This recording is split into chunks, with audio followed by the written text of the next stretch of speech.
चलो देखो,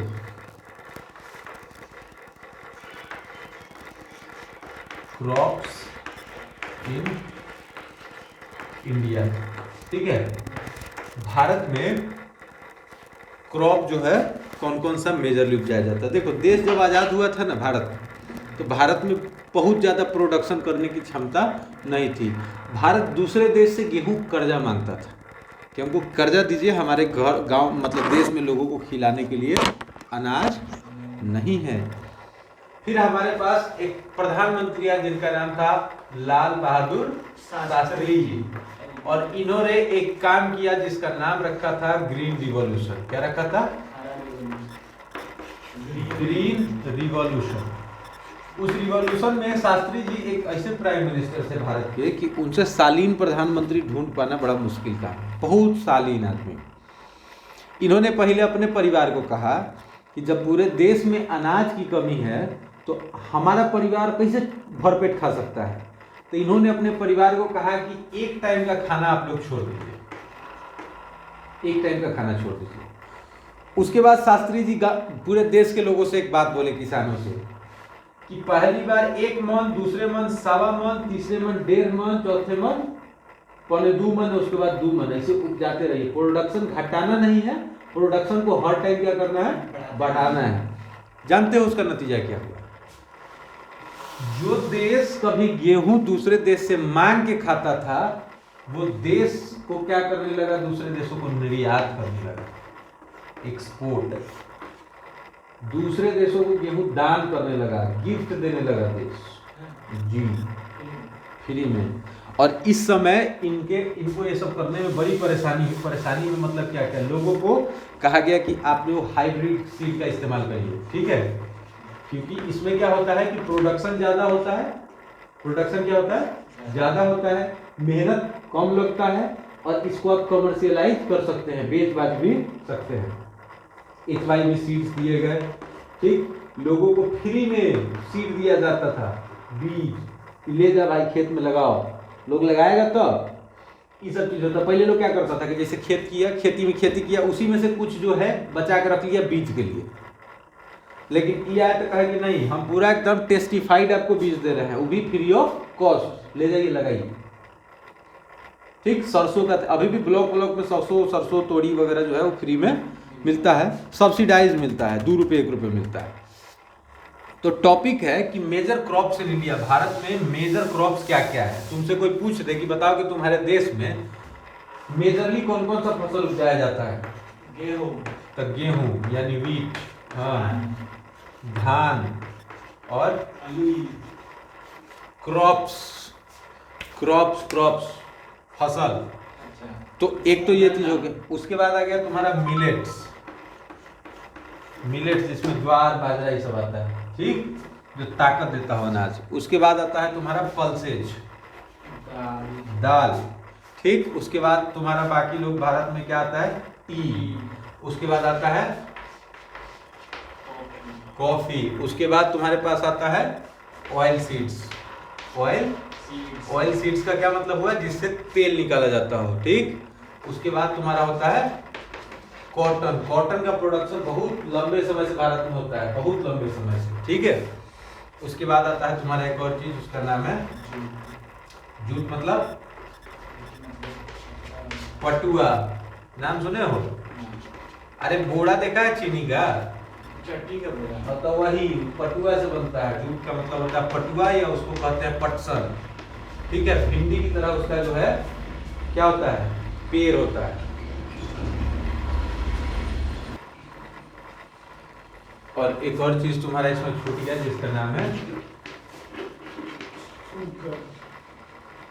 sugar cane, मतलब गन्ना। भाई साहब, जब आदमी चाय पिएगा तो केवल चाय पत्ती का ही चाय तो पिएगा नहीं, चीनी भी चाहिए ना जी। बिना चीनी वाला चाय कौन पीता है? जिसको शुगर होता है। अच्छा, कितना अच्छा नाम है, बेचारा सब बड़ा मीठा आदमी होता है, शुगर होता है उसके पास पहले से ऑलरेडी, उसको चीनी की जरूरत ही नहीं। अच्छा, तो मतलब ऐसा लगता होगा ना कि वो मतलब बेचारा चाय दूध भी पीता होगा तो उसके मुंह में अपने आप चीनी घुल जाता होगा, सेल्फ मेड चीनी उसके भीतर होता है, तभी लोग कहता है कि इसको शुगर है भाई साहब। ऑटोमेटिक मुंह में चाय रखा नहीं कि मुंह में दूध रखा नहीं कि दूध अपने आप मीठा हो जाएगा। अच्छा है। अगर वो आदमी जो है, अगर उस आदमी को कह दिया जाए कि भाई साहब आप जो है सो चीनी जो है, चीनी का तो आपको ज़रूरी है नहीं, किसी दिन वो गन्ना खाएगा तब उससे कैसे बर्दाश्त होगा। आइए समझते हैं एक एक चीज़ करके, जिसका नाम है राइस। राइस के बारे में पहले हम लोग समझते हैं। राइस किस टाइप का फसल है, लिखते चलो, जरूरी है तुम्हारे लिए। राइस किस टाइप का फसल है, खरीफ। राइस किस टाइप का फसल है, खरीफ। टेम्परेचर इसके लिए चाहिए हाई। टेम्परेचर कैसा चाहिए, हाई। रेनफॉल कितना चाहिए, बारिश चाहिए ना भाई। पता है कि सबसे ज्यादा पानी जो है किसको लगता है, राइस को ही लगता है। तो रेनफॉल कितना चाहिए, 100 सेंटीमीटर से एबव, 100 सेंटीमीटर से एबव। फर्स्ट जो है राइस का सबसे बड़ा प्रोड्यूसर है, उसका नाम है चाइना, और सेकेंड जो है उसका नाम है इंडिया। ठीक, फर्स्ट चाइना, सेकेंड इंडिया। किधर किधर होगा, रीजन्स लिख लो, REGIONS, रीजन्स। रीजन्स में क्या क्या होगा, कौन कौन से रीजन में होगा। ऐसे नहीं लिखा था, उसमें लिखा था नॉर्थ, फिर लिखा था north eastern, north eastern, north eastern. उसके बाद तुम्हारा होगा coastal area, Andhra Pradesh side, Tamil Nadu side. ठीक है, इसलिए उधर का जो त्योहार होता है वो पोंगल होता है, समझो कि नहीं। और दूसरा होता है deltaic area, DELTAIC area, Ganga Brahmaputra basin, Paschim Bangal side. समझ में आई बात।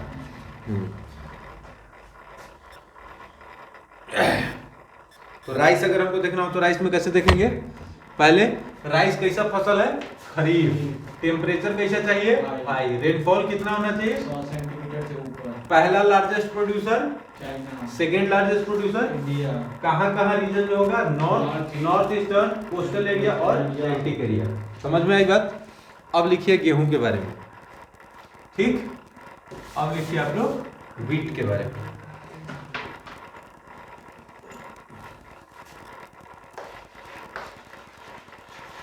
अब लिखिए व्हीट के बारे में।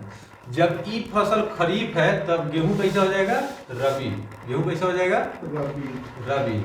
अच्छा, इसको चाहिए हाई टेम्परेचर, तो इसको कैसा टेम्परेचर चाहिए, लो टेम्परेचर चाहिए। मतलब कैसा चाहिए, नॉर्मल टेम्परेचर चाहिए। कैसा चाहिए, देखो इसका टेम्परेचर दो तरीके से कंसीडर करो। ठीक, पहला, जब रोपने के समय टेम्परेचर कैसा होना चाहिए, नॉर्मल। टेम्परेचर कैसा होना चाहिए, नॉर्मल। और जब फसल पकने लगे तो टेम्परेचर थोड़ा कैसा चाहिए, थोड़ा सा इसका जो टेम्परेचर है वो कैसा चाहिए, सनसाइन वाला टेम्परेचर चाहिए। लो नहीं, सनसाइन, मतलब पूरा धूप भी नहीं और पूरा ठंडा भी नहीं। समझ में आई बात। इसको जो है रेनफॉल की जरूरत तो नहीं है, लेकिन फिर भी अगर रेनफॉल की बात करो तो इसको चाहिए 50 से 70 सेंटीमीटर तक की वर्षा वाले इलाके में ये हो सकता है। ठीक, उसके बाद कहता है कि कहाँ कहाँ होगा। इसका जो रीजन अगर देखो, इसका जो रीजन बनेगा तुम्हारा गंगा सतलज बेसिन, लिख लो, गंगा और सतलज, इंडस वाला।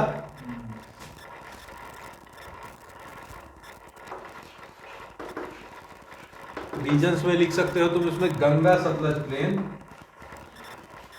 Ganga SUTLE, Sutlej plain. गंगा के भी प्लेन एरिया में होगा और सतलज के भी प्लेन एरिया में होगा। उसके बाद कहाँ होगा, नॉर्थ वेस्ट में। कहाँ होगा, नॉर्थ वेस्ट में होगा। ठीक, कैसा सॉइल उधर में होता है नॉर्थ वेस्ट में, ब्लैक। कैसा होता है, ब्लैक सॉइल रीजन में ये होता है। ठीक, उसके बाद कहता है कि भारत में मतलब जो है लगभग इस सेकेंड ऐसा अनाज है जिसको सबसे ज्यादा मात्रा में खाया जाता है, उगाया जाता है। सबसे ज्यादा कहाँ कहाँ, नॉर्थ और नॉर्थ वेस्ट में। कहाँ खाया जाता है, नॉर्थ में और नॉर्थ वेस्ट में। क्या हो गया,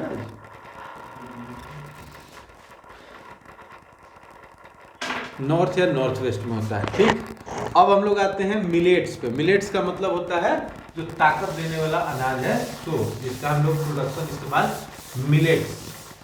मोटा अनाज जिसको बोलते हैं। देख लो मिलेट्स में देखो 3 वो चीज होता है। एक को हम लोग बोलते हैं ज्वार, क्या बोलते हैं? ज्वार। दूसरे को बोलते हैं हम लोग बाजरा, और तीसरे को बोलते हैं हम लोग रागी। ज्वार, बाजरा और रागी। नागिन नहीं रे, रागी। ठीक, ये जो है थर्ड मोस्ट इंपॉर्टेंट फूड है। ठीक है, थर्ड मोस्ट इंपॉर्टेंट फूड है। ठीक, थर्ड मोस्ट इंपॉर्टेंट क्रॉप है जो प्रोड्यूस किया जाता है। ठीक, ये कैसा है? रेन फीड है। कैसा है? ठीक, उसके बाद कहता है कि वैसे एरिया में होगा जब मॉइस्ट एरिया हो। कैसा एरिया होगा? मॉइस्ट एरिया होगा उसमें। चलो, उसके बाद देखो दूसरा चीज में देखोगे मेनली प्रोड्यूस्ड इन कहाँ? ये कहाँ होगा? आंध्र प्रदेश, केरला और एमपी एक्सेट्रा में, एमपी साइड में। ठीक है, फिर आते हैं हम लोग बाजरा के तरफ। ठीक, बाजरा का जब भी प्रोडक्शन होगा तो कैसे होगा? या तो ब्लैक सॉइल चाहिए इसके लिए, या फिर सैंडी सॉइल चाहिए। कैसा चाहिए? आजकल लड़के सब अपना नाम भी रख लेता है सैंडी। सैंडी का मतलब क्या होता है? बलुआ। तो उसको देहात में लोग बलुआ नहीं कह पाता होगा, तो अपना नाम बदल के क्या करता है? सैंडी। कहाँ होगा? राजस्थान, राजा का स्थान, उत्तर प्रदेश। ठीक, उसके बाद तुम्हारा होगा महाराष्ट्र, एमएच यानी महाराष्ट्र, जीजे यानी गुजरात। समझ में आई बात? बाजरा खाता था इसीलिए राजपूत सरदार। एचआर का मतलब होता है हरियाणा। ठीक, और ये जो रागी है ये ड्राई रीजन में होगा। कहाँ होगा? Dry region. ड्राई रीजन मतलब कहाँ? गुजरात टाइप। किधर होगा? हाँ, जैसे ये कहाँ होगा? कर्नाटक, हिमाचल प्रदेश, कर्नाटक और हिमाचल प्रदेश, उत्तराखंड। ठीक है, यूके मतलब लंदन नहीं पढ़ना, उत्तराखंड। ठीक, सिक्किम, झारखंड एक्सेट्रा। समझ में आई बात? इसको अगर देखोगे ज्वार जो है कैसे एरिया में होगा? मॉइस्ट या रेनफीड एरिया में होगा, जैसे आंध्र प्रदेश, केरला, मध्य प्रदेश साइड में। बाजरा जो होगा वो कैसे सॉइल पे होगा? या तो ब्लैक या फिर सैंडी। कहाँ? राजस्थान, उत्तर प्रदेश, महाराष्ट्र, गुजरात और हरियाणा। रागी कैसे एरिया में होगा? ड्राई, जैसे कहाँ? कर्नाटक, हिमाचल प्रदेश, उत्तराखंड, सिक्किम, झारखंड एक्सेट्रा वाले इलाके। कोई दिक्कत? अगली बात आते हैं हम लोग मेज पे। ठीक, मेज मतलब टेबल वाला मेज नहीं। अब लोग मोटा मोटी चीज देखते चलते हैं। मेज और पल्सेज का एक डायग्राम बनाओ। अब मेज और पल्सेज 2 लाइन बनाओ और उसमें मेज और पल्सेज लिखो।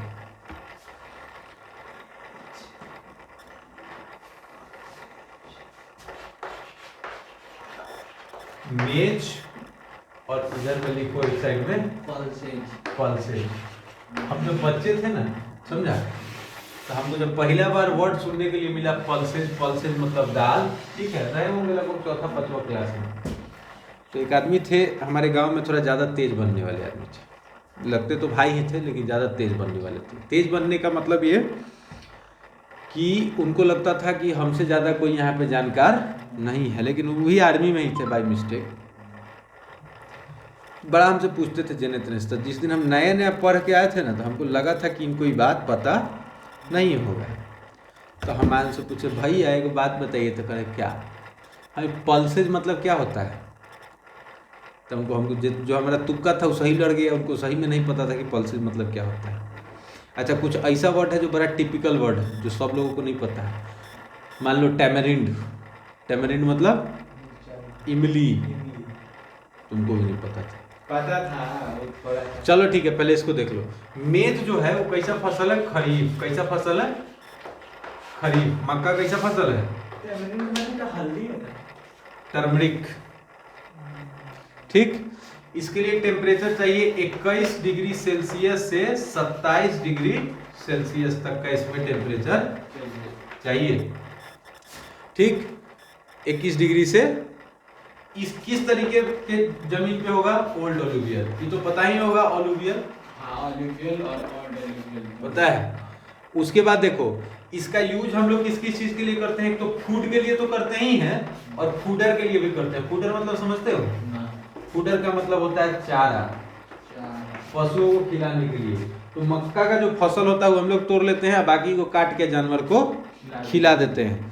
तो कहाँ कहाँ होगा? तो जहाँ जहाँ जानवर सबसे ज्यादा पाला जाता होगा। सबसे पहले लिख लो यूपी, उसके बाद लिख लो बिहार, उसके बाद साउथ का कुछ स्टेट का नाम लिख लो, मध्य प्रदेश, कर्नाटक, क्योंकि भारत में कोई भी स्टेट ऐसा नहीं है जो जानवर न रखता हो एक्सेट्रा। जानवर नहीं रहता हो? अरे नहीं कुछ रहता है तो इंसान तो रहता ही होगा ना, क्या जानवर से कम थोड़ी है। अगला देखो, इंडिया जो है वर्ल्ड का सबसे लार्जेस्ट प्रोड्यूसर ऑफ पल्सेज है, याद रखिएगा, लार्जेस्ट प्रोड्यूसर ऑफ पल्सेज। अब क्यों लार्जेस्ट प्रोड्यूसर है? क्योंकि दूसरे जगह ऐसा इन्वायरमेंट उसको मिलता ही नहीं है। Major source of protein, major source of protein is pulses. समझ में आई बात? उसके बाद इसमें पल्सेज में क्या क्या?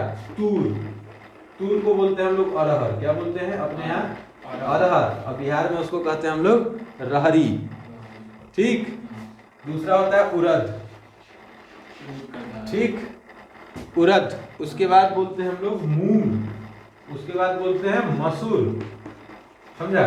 ससुर नहीं, मसूर। उसके बाद चना भी आता है और मटर भी इसी में आता है। पीज एंड ग्राम, चना का भी दाल होता है और मटर का भी दाल होता है। ठीक, इसको इसलिए लगाया जाता है, क्यों लगाया जाता है भाई? इस पे थोड़ा सा साइंस का कॉन्सेप्ट समझते हैं। ठीक है, देखो जब जमीन का फर्टिलिटी खत्म हो जाता है तो उसमें मेनली जो फैक्टर होता है वो होता है नाइट्रोजन। क्या होता है? नाइट्रोजन। अब हम नाम भूल रहे हैं, कौन सा रूट? राइजोबियम रूट, नाम सुने हो? देखो क्या होता है उसमें, जैसे ये जो दाल वाला जो फसल है, दाल वाला, ठीक है, ये दाल वाला जो फसल है, इसके जड़ जो होता है, इसका जो रूट होता है उसको बोलते हैं हम लोग राइजोबियम रूट। क्या बोलते हैं? Rhizobium root. इसका स्पेलिंग हो सकता है कि गलती लिखते हैं। राइजोबियम रूट का मतलब होता है कि वैसा रूट जिसका गांठ पड़ जाता हो नीचे में, जब उखाड़ोगे ना जड़ तो उसमें गांठ पड़ा हुआ हो। ठीक है, मक्के में नहीं, जैसे कद्दू का पेड़ उखाड़ो, नीचे में जड़ पूरा गांठ गांठ बना हुआ निकलेगा तुमको। पुराना जितना पुराना होगा उतना ही गांठ बनता हुआ निकल जाएगा। ठीक, उसमें क्या होता है कि नाइट्रोजन को फिक्स करता है अंदर में। ठीक है, उसको बोलते हैं नाइट्रोजेनियस रूट भी बोलते हैं। नाइट्रोजन को फिक्स करता है और नतीजा उसका ये होता है नाइट्रोजन फिक्स करने का कि मिट्टी का फर्टिलिटी जो है वो रिस्टोर कर देता है। इसीलिए जो हमारे पास जो है व्यवस्था दाल का सबसे ज़्यादा है और इसका यूज हम लोग किस चीज़ के लिए करते हैं? नाइट्रोजन फिक्सेशन के लिए। जैसे यूपी हो गया, एमपी हो गया, बिहार हो गया, एक्सेट्रा हो गया। ठीक है, अब इसके बाद का जो हम लोग पढ़ेंगे commercial crop, sugar cane, oil seeds, tea, coffee etcetera, ये पढ़ेंगे हम लोग कल। जितना पढ़ा है उतना चैप्टर को पढ़ के आना वहाँ तक। समझ में आई बात? तब तक के लिए बहुत बहुत धन्यवाद। पुनः पधारें मुजफ्फरपुर पुलिस आपकी सेवा में। चैनल को लाइक करें, सब्सक्राइब करें और शेयर करें, बटन दबाएं।